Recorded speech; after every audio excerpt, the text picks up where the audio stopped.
কোন পশুতে কয়জনে মিলে কোরবানি করিতে পারবে? গরু, মহিষ, উটে 7 জন শরিক হয়ে কোরবানি করিতে পারবে। বাদায়ে সানায় প্রথম খণ্ড 80 নং পৃষ্ঠা। দ্বিতীয় নম্বরে 2 জনে মিলে এক অংশ কোরবানি করলে তা কোরবানি রূপে গণ্য হবে না।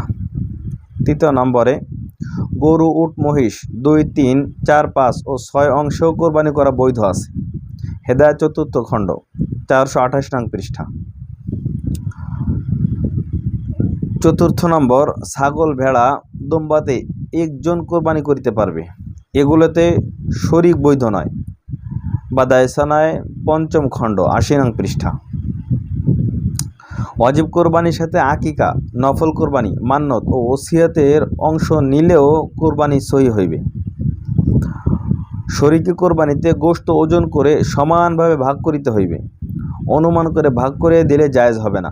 ফতোয়া শামী 6ষ্ঠ খণ্ড 316 নং পৃষ্ঠা।